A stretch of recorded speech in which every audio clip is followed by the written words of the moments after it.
Welcome to the EOB Podcast, where we talk about the weekend box office and a new opening this week. I'm Benno, and joining me is Sen Dong. So Sen, welcome back. Thanks. Okay, so you missed out on talking about Red Sparrow and Death Wish. We could get to it at later on in or maybe early on in the podcast. Yeah, you mean my predictions? Yeah, your predictions on the two movies. Yeah. So let's get to it. I mean, last week we have two movies. Right? Yeah. As I said, Red Sparrow and Death Wish. One, Red Sparrow is that Jennifer Lawrence movie. She plays a ballerina who has a career-ending injury, which caused her to get conscripted into a program that turned her into a spy. And she uses her, feminine wiles to, beguile her targets, right? Right. Okay, sure. Yeah, right. And then there is Death Wish, a movie that is kind of like a remake of the Charles Bronson movies way back when. Yeah. And that stars Bruce Willis. Let's see how those movies did. Okay, how about you bring us in? Well, and number one, not surprisingly, again, is Black Panther. Pulled in 65.7 million over the weekend, still holding up pretty well, a drop off of only about 41%. It's grossed 500 million so far after just 3 weeks. Worldwide is at almost 900 million. Let's see here. It looks like it has a shot to beat Star Wars, The Last Jedi. Oh, you're talking about international or domestic? Domestic. Okay. Because Star Wars is at 620. You know what? I think Pink Panther will absolutely beat that. Oh, you mean Black Panther? Yeah. Black Panther. Pink Panther. Did I say Pink Panther? Yes, you said. Okay, Pink yeah, Panther. Black Panther. Yeah. Okay. Very different movies. Very different movies. Okay, so again, I expect I said in the last podcast that I expect the third weekend to have sub 50s drop off as well, and it's true. It's only about 41% drop off, and right now, currently, the movie sit at number 2 domestically for the top grosser, just behind Marvel's The Avengers. Oh, yeah, in terms of comic book movies? In terms of the Marvel comic book movies. Okay, Marvel comic book movies. Okay, right. Yeah. I think in terms of all comic book movies, it's still behind the first Avengers and probably just The Dark Knight, right? I'm not sure, but I'm just looking at the Marvel movies, and Marvel's The Avengers, the first Avengers movie, domestically grossed 623 million. Yeah, you know what? Black Panther will beat that. Wow. Okay. Yeah, Black Panther will beat that.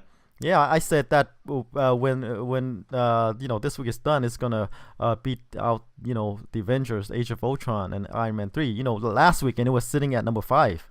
Yeah. Yeah, just right now it's shot way up to number 2, and as you point out that it'll beat Marvel's The Avenger. Yeah, it looks like it will. At this current pace. Right, and we expect another lowest drop off next week as well. At least I expect another sub 50 drop off. Yeah, there are a lot of movies though. I don't think they'll compare to Black Panther. Yeah, so it's been surprising how well it's doing. People might have expected this to do decent, maybe 200 million max domestically, but no one's expecting it to be the top movie in the Avengers universe, not just the top solo film, but the top film, even beating the Avengers movies. Right, the Avengers has all these superheroes, right? This one just have the Black Panther and probably a couple others who showed up. Yeah. So again, I said this movie Black Panther has become a culturally significant film, a culturally important film, because it has pretty much a predominantly black cast. Mm-hmm. And and fans of Marvel movies, as well as people in the demographic, will turn out and probably watch this multiple times. Yeah, because in previous films targeted towards the African American audience with a predominantly African American cast, they have done well. It's a very consistent, supportive audience. But this shows that hey, you can have a movie starring predominantly African Americans can be super huge at the box office, can attract the demos from every other demographics, not just African Americans. Right. It's just not. Oh, you have to cast a predominantly white character or actor. Yeah, Right. yeah, to To draw. anchor. To anchor the film. You Yeah, can do some guy like Chadwick Boseman, yeah, someone that haven't really broken out yet, yeah, right? yeah. Although Michael he B. has some Jordan. cast. Right, and he's able to carry some movie like this and be able to. I think, like you say, it's beating out. It's gonna beat out the Star Wars, the Last Jedi, right? Yeah, It will beat out this, yeah. because It like, will. It will. Look, I um, think at this current pace, it will. right, the Last Jedi is at 619. Definitely cross there Yep, yep. if At this if current trend pace, holds, right? yep. So better than Star Wars, better than the Avengers. It's gonna Right. outgrow, and it's mostly a predominantly black cast, and it's not Will Smith. Yeah, right. Although I am slightly disappointed that I didn't get to see Angela Bassett kick some ass in the film. Who knows? She might get her own movie like Helen Mirren, right? At her ripe old age, she kicked ass Yeah. in movies. I mean, So so there are so many kick-ass female characters in the film, like Lupita Nyong'o, um, Nyong'o, I think. right? Is it? Nyong Yeah, Nyong'o. Nyong'o. Yeah, something like that. Oh, we always screw it up. Right. I heard it pronounced that way. So, but I'll go Nyong'o. with what they say. All right, yeah, I'll go with what they say too. Yeah. I was expecting, Angela Bassett. She's a woman who kicked a lot of ass in her previous films, but she plays a very strong character in the film. Oh, maybe the next one she might because Right, look, in Thor, right. uh, the last Thor movie, is it Ragnarok? Yeah, Yeah, Ragnarok. Kate Blanchett. You know, that's true. That's true. someone you wouldn't expect to be in this role. Hey, she kicked ass. Yeah. All right. So she'll get her time. All right. So yeah. Black Panther continue to hold on. Sub 50s drop off. Like I said, I expect the next weekend to Yeah. be either 50 or sub 50s. I think Right. because I think the momentum is still strong with this one, Black Panther. Right. And you know what? Black Panther could be the highest grossing film of the year. Could be. Yeah, it's still young, Hmm. but it could be. Right, and like you say, it's beating out Star Wars. It's going to beat out Star Wars, Yep. The Last Jedi, and it's on track to beat Marvel's highest grossing superhero movie. That's the Avengers. Right. All right, okay, I'll bring in number 2, and that is Red Sparrow. It's the R-rated thriller, political thriller, action thriller, whatever you call it, starring Jennifer Lawrence and Joe Egerton. So this movie I thought would lose out to Bruce Willis's Death Wish. Oh. Okay, yeah, mainly, let me tell you why, and you can tell me why I'm wrong, all right? I don't have to tell you why you're wrong. Well, I know. I thought that, hey, Bruce Willis is a known brand. His action movies are kind of well known to people, and that I'd say that Jennifer Lawrence, outside of her, big franchises like the Hunger Games, yeah. Yeah, etc. She hasn't, her movies have been hit and miss, right? And I thought that it could open to around.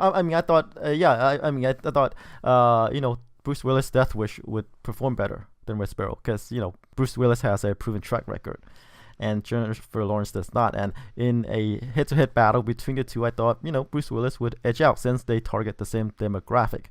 But it turned out I was wrong. But I wasn't wrong on the opening. I said the opening would be for Red Sparrow, 15 million. Oh, you're pretty close. Yeah, I got there. I was pretty close, but I thought that Death Wish would open higher. Oh. With 20 million. But I guess my reasoning was off. Yeah. I mean, Jennifer Lawrence, even outside of she's played a variety of characters. have a pretty diverse filmography. If you just lump all the Hunger Games into one or the X-Men films into one. And she's done relatively well. I think Mother was her only kind of like disappointment or bomb. Her other films have performed relatively well. Well, sure. I'm just talking about openings, just openings. Yeah. Which I was kind of right on, right on. Yeah, you're kind of right on. And I mean, the thing with Death Wishes, I think 13 million is about right. It's even a little higher than I was expecting. Hey, but you weren't here. You weren't here to talk about it, so that's so revisionism right there. I could yeah, say, hey, I was right there with Death Wish as well if I wasn't here last week. Yeah. Well, the thing is with Death Wish, the reason why I would have had low expectations is because it was originally supposed to be released in the Christmas holiday season, but they kind of pushed it back to kind of springtime, almost springtime, and Bruce Willis hasn't been doing that well in his own solo movies. Even the Die Hard movies were losing a lot of steam. Oh, well, let's bring us back to Red Sparrow. Since we're talking about that movie, we're going to talk about Death Wish in a bit. All right. So Red Sparrow, 17 million is kind of okay, not great. At a budget of 69 million, I'm not sure if it's going to make it back. But the thing with Jennifer Lawrence is her films have been leggy in the past. They haven't been outside of the Hunger Games and the X-Men movies. They opened to around this range and then eventually leg out to multiples that are significantly higher than your average. But I don't know about this though. This is one of these thrillers that reviews were mixed. 49% on Rotten Tomatoes. So well, yeah, sure, but I can see this movie playing well overseas since her assets are on display, right? It's just like couple of her previous movies, like Passengers, right? Yeah. It did okay here, but overseas it did really well, and I can see this movie doing really well overseas. It pulled in 26 million overseas, so the worldwide total is at 43.5 million. I think at a budget of 70 million, they'll have to pull in 140 worldwide to break even. Mm-hmm. So it still has 100 million more to go. At this current pace, I'm not sure if it'll get there. Yeah, but I don't think it opened that wide overseas yet. So I think it still has room to go. All right. Book it. It'll do well overseas. Yeah, it'll do well overseas. Okay, how about we move on to number 3? We're talking about Death Wish. Number 3 is Death Wish. I put in about 13 million over the weekend. The movie that I thought would do better than Red Sparrow. I said it could open to 20 million for the reason that I outlined before. Yeah, you're pretty optimistic on Death Wish. Well, I said it's an action movie of the two, right? I thought that Death Wish could perform better. You still have Black Panther. But Red Sparrow kind of grows close to 20 million as well, so it's there. Yeah.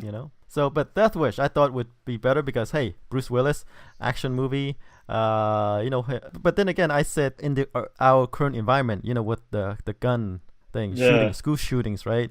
About a guy who took matters into his own hand and just shoot up people. And I said, hey, in this environment, do people want to see people, a guy shooting up people? And I said that maybe that won't have any effect on this movie, but I could be wrong. Yeah, you could be wrong. Plus, obviously, 13 million is not a bad opening. It's kind of a solid opening. I don't think the budget for it is that high anyway, so it's kind of a solid opening. Yeah, budget's at 30. Yeah, so kind of okay, not great, but I don't think it'll help Bruce Willis's career any. Well, unless you do another Die Hard movie, right? But this is kind of like it, right? He plays a doctor. His wife got killed, murdered. Even his last Die Hard movie kind of underperformed domestically. I mean, worldwide it did great, 300 million. Domestically, it only made like 67 million. Right. But like I said, this movie is kind of similar-ish. Him taking out the gangs, and I said that like the previous movies that kind of follow a similar pattern, like the John Wicks, and others, kind of like a revenge action movie. Right. Mm-hmm. But this one just meh. Yeah, I guess they didn't add anything new to it. John Wick at least has the interesting gun fu and the inner world assassins. That's kind of interesting. They kind of built their own little world, whereas Death Wish seems more like just a straight reboot without the the old one didn't have pyrotechnics either. And well, interestingly, Death Wish is directed by Eli Roth. Mm-hmm. You know, he did the Cabin Fever movies. You know, torture porn movies. Yeah, he's kind of a decent genre filmmaker. Right, it's kind of interesting how he got the job. Oh, how did he get the job? Yeah, from like these torture porn horror movies to Death Wish. With Bruce Willis. Well, he's following the James Wan. Well, you know, James Wan started with torture porn movies, and then went to do a similarly, Death Sentence with Kevin Bacon, and then eventually the Fast and Furious movies. Right. But you know, like from all those people, all those directors to choose from, say, okay, let's go with Eli Roth. Well, he's a genre filmmaker. Death Wish is kind of a genre film. Red Sparrow, slightly disappointing, you know. Death Wish, I think, kind of there, if not a little bit in the upper end of projections. Yeah, according to you, right? I had Death Wish according higher. to the industry. Okay. But, you know, I had Death Wish higher, so Death Wish is kind of disappointing to me because, you know, like, it's Bruce Willis, you know, in an action movie. Like Fish in Water, right? Him in the genre. But he's old though. He's like, you know, Schwarzenegger. Yeah. Right. And Red Sparrow is Jennifer Lawrence in a role that we normally don't see her in, you know, with a Russian accent, and you know she got kudos for that Russian accent, right? They say it's really good. But you know, I thought it was kind of like a dark movie for this time, but you know, it did about where I had it. So. All right. Let's move on to number 4. Game Night pulled in almost 11 million over the weekend, holding up steady. Drop off is 37%. It pulled in 33.5 million so far on a budget of 37 million. So a modest hit. So you could say that Jason Bateman movies are kind of consistent. His comedies at least. Right. It's kind of like not last year, but 2 years ago. The Office Christmas Party. Kind of like that. It opened to about 16 million and finishes domestic run at about 55 million.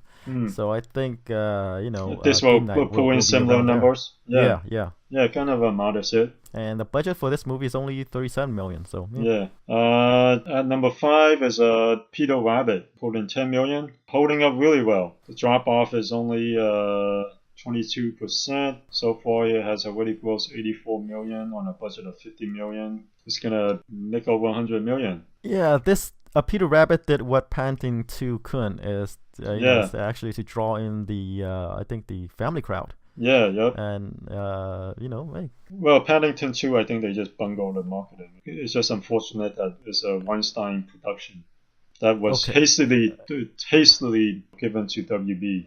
Okay, I'll give you that, but all right.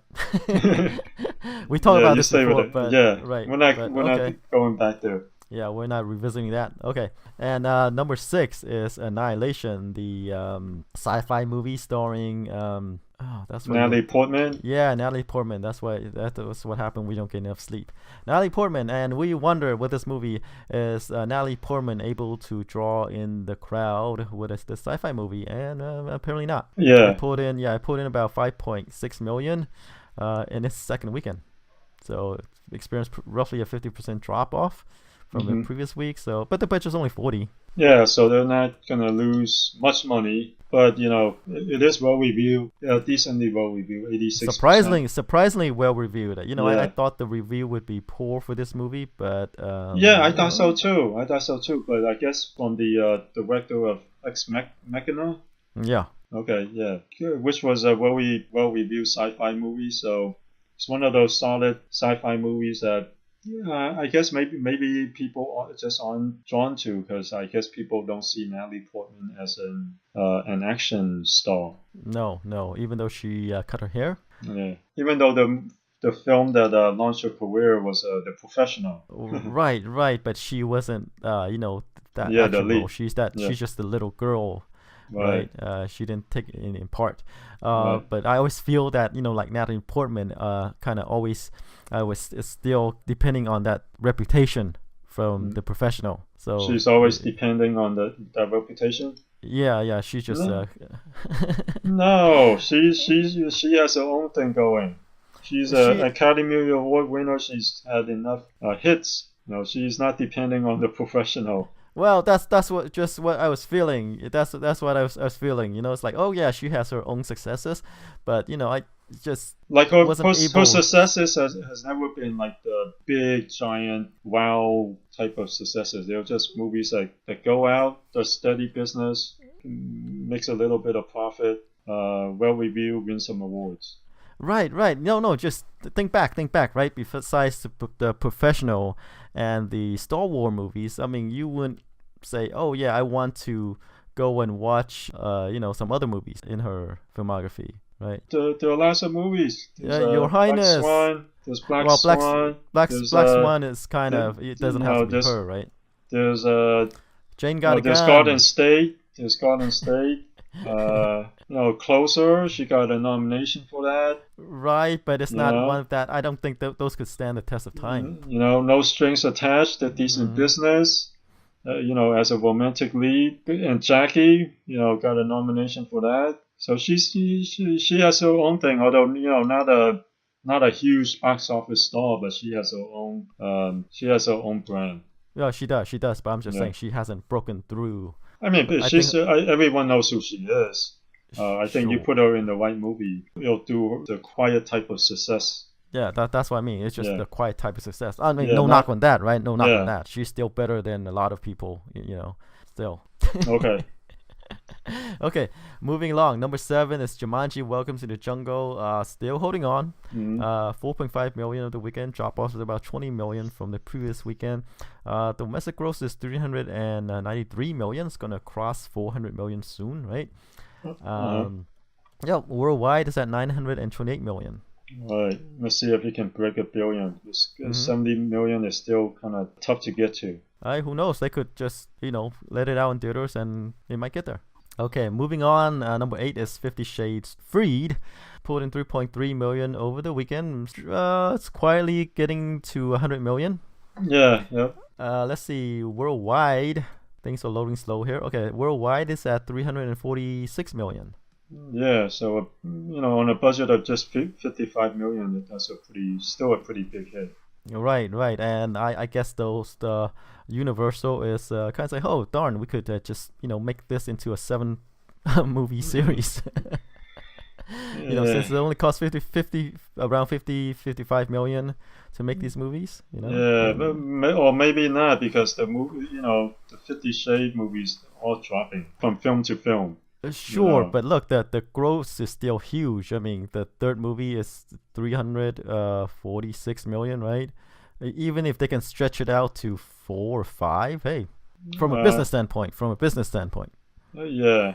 They could. Well, I don't know, because the last couple of films have stretched it to 4 films. Didn't last. So you don't know. Right. I think it'll be a while before. Because if they split it up, this could only do 50 million total, and then the last one might not even make it to theaters. Who knows? They could show a few more steamy scenes, right? Yeah. All right. Speaking of films that hold up, like Jumanji, the next film on our list at number 9 is The Greatest Showman, holding 2.7 million over the weekend, holding steady at around 22% drop off. It's pulled in 165 million. Worldwide is at 376 million. Not much more we can say about it. Along with Jumanji is the other. It is a sleeper hit of the holiday movie season. Yeah, sure, but because Jumanji grows so much, it's gonna get the majority of the headlines. Yeah. The Greatest Showman is one of those films that made it quietly. Okay, rounding out the top 10 is Every Day, that YA romance movie. It pulled in about 1.6 million over the weekend. It then opened well. It did only open to about 3 million, and it kind of performed about where we had it. But hey, the budget's only about 5 million, so it's gonna do okay-ish. Right. just one of those films that came and went. Yeah. I think they try to capitalize on the teen crowd. Yeah. It was huge before, and I think, hey, because it's a book, it's within this genre. Hey, they're gonna make it since they acquired the rights already, and roll the dice on it. Yeah. All right.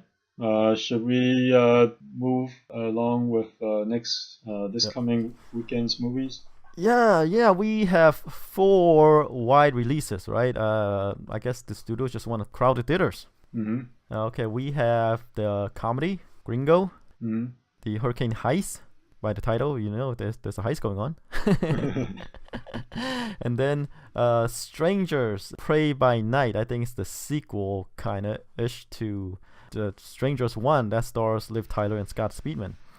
And then A Wrinkle in Time. That's based on a book. Okay, so let's talk about Gringo first. We'll save A Wrinkle in Time for later. So Gringo is a Spanish term to describe U.S. citizens, supposedly. It's an R-rated comedy by STX and Amazon Studios, starring David Oyelowo, Charlize Theron, Amanda Seyfried, and Joe Egerton. Yeah, did you mention Tandy Newton? No. Okay, she's in it too. Okay. And it's kind of like a fish out of water movie about a guy who got sent to Mexico. He got kidnapped, right? Kidnapped? Sort of, yeah. They developed a weed pill. And, when we're talking about drugs, right, the Mexican cartel is involved, so he got kidnapped. He was there to, I guess, to get the product and deliver to some place, right?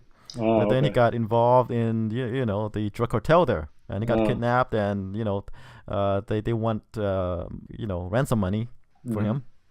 Like I said before the podcast, it's kind of like last year's Snatch with Amy Schumer and Goldie Hawn, where they got involved in the the local thing. Right. They got kidnapped, and they except this one stars a bunch of Oscar caliber actors and actresses, no comedians in a comedy. Yeah, they're trying their luck, right? Right. Well, as you said, it stars a bunch of people who, I think the general audience, they must say, hey, I remember that guy, but I don't know who he is. I don't know his name, kind of people. Well, I mean, they know who Charlize Theron is. Well, that was a couple years ago, right? When she was the kind of like the it actress. But right now, she's kind of out of the limelight for a while. She's coming back. She did the, Atomic Blonde. That was a modest hit. She's been in a bunch of movies. She's in the in Triple X. Right. But still, she's took a backseat in the Alien movies. Yeah, okay. But she took a backseat to other people right now. Yeah. So what are you thinking? I'm thinking it's probably gonna open to about 15 million. Amy Schumer's Snatch opened to about 19.5 million. Did it open that well? Yeah, it opened that well. So I think this one is going to open to about 15 million, a bit lower. It's an R-rated comedy, so it's gonna have competition from Game Night a bit, but Game Night has been in theaters for 2 weeks already. 15 million is pretty high. I'm going with around 8. Okay, 8 million for. Yeah. Hey, never underestimate comedies with drugs. Yeah, but there's a comedy with a bunch of dramatic actors. Okay, but 15 million already comedy. Yeah, I'm going 8. Okay, going 8. But like I said, don't underestimate drug comedies. All right. So how about the Hurricane Heist next? We'll save Wrinkle in Time for last. Yeah, it's from is it Rob Cohen? Rob Cohen. Oh, he's back. You know what? While I was watching the trailer, I'm like, in the beginning, I was like, wait a minute, this can't be a Rob Cohen movie. I mean, where's the exploding, where's the mass mayhem and cars being smashed and thrown around, and where's all that, special effects work that you usually see in his films? And then at the end, it happens. Okay, let's introduce Rob Cohen for people who don't know. Well, Rob Cohen directed the Fast and Furious. He also directed Triple X, and even some of his later movies are, special effects extravaganzas, movies that are very expensive looking. Right. He did Dragonheart, right? He did Mummy, Tomb of the Dragon Emperor. Yeah. Yeah, like you say, special effects, explosions, Yeah. and the Hurricane Heist doesn't have a lot of that except of the storm. You know what? This is probably the most interesting movie to me. But I probably don't want to watch it in theaters. But if it's on Netflix, it would be on the top of my list. Because how often do you see a heist movie and a natural disaster movie being mashed together? Right. So it's about a group of people, who wants to rob a place with money, I guess, during a hurricane. Yeah. Right. It's one of these high concept movies where in a meeting say, okay, these heist movies has been done before. How do we make this special? How do we differentiate this one? Yeah. I know, hurricane.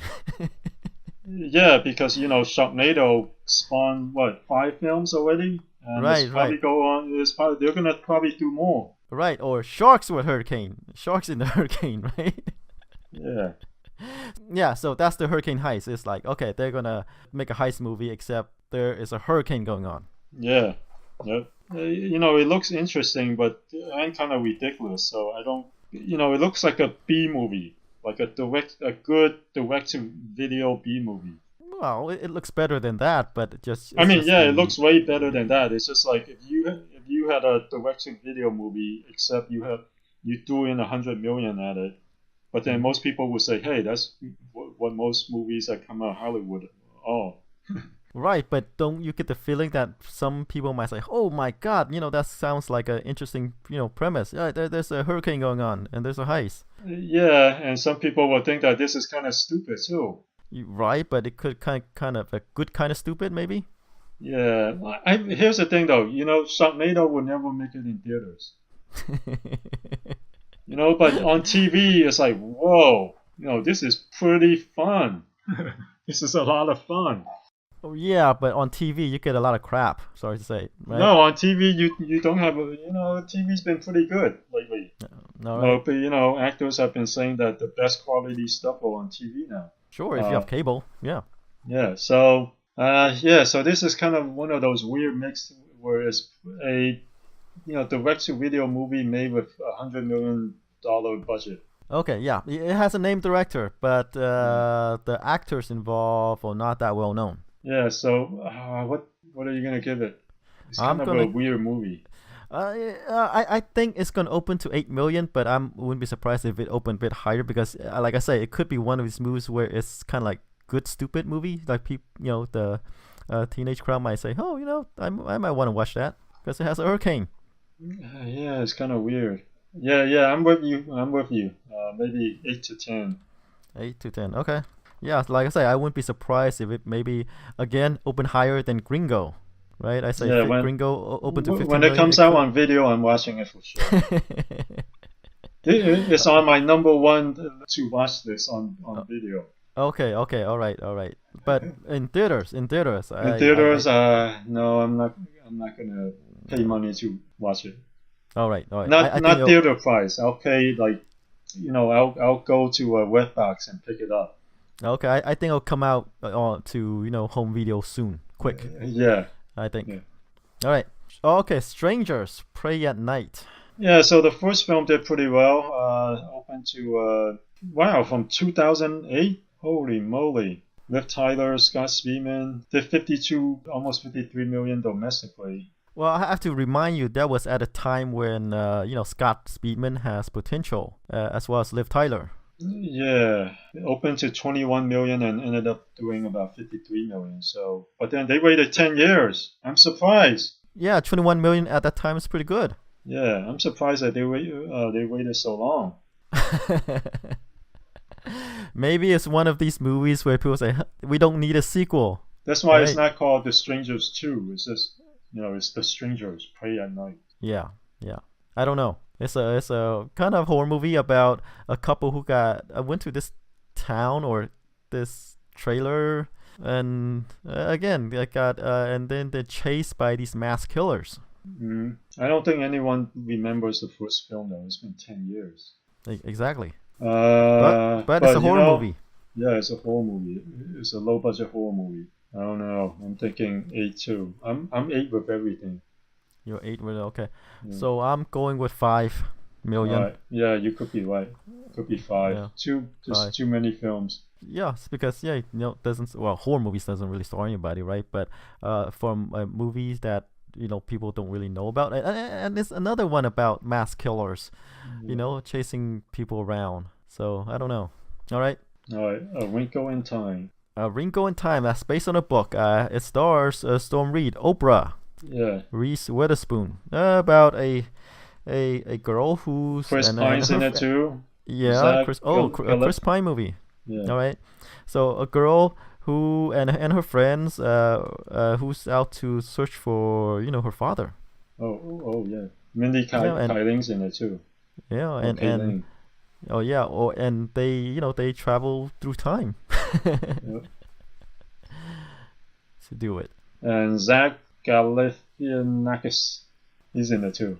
Okay. The Hungover movies. Yeah, so this is kind of a strange movie to me. It has all these special effects. It has all these people. But based on a classic series. But for some reason, I just don't feel this movie. Yeah, I'm not feeling it too. The trailer, they don't look that interesting. Right. It could be one of these movies where it's better as a book. Yeah, it could be. I feel. So what are you thinking? But there's Oprah, and she has a huge following, and there's all these stars. There's Chris Pine, Reese Witherspoon, right, Mindy Kaling, Zach Galifianakis. Okay. Galifianakis. Yeah, Galifianakis. Yes. Yeah, I think this movie, probably could open to about 30 million. Yeah. Because they are marketing the heck out of this movie. Yeah, they are. I don't know what you think about this movie. I'll go with 25. 25. Yeah, you expect this movie, to be full of special effects, but the effects doesn't really wow you. Yeah. That the people doesn't really wow you. Like the Oprah's, her costume looks kind of silly. The production design doesn't look that good. Right. So you think this movie should be better than it is, right? It should look better than it is, but you just don't see it out there on the screen. Yep. We'll see. Yeah, but I say given the marketing muscle that's pushing this movie forward, I think 30 million, and you say 25. Yeah, I'm thinking 25. Okay. All right, we'll see. All right, tune in next week.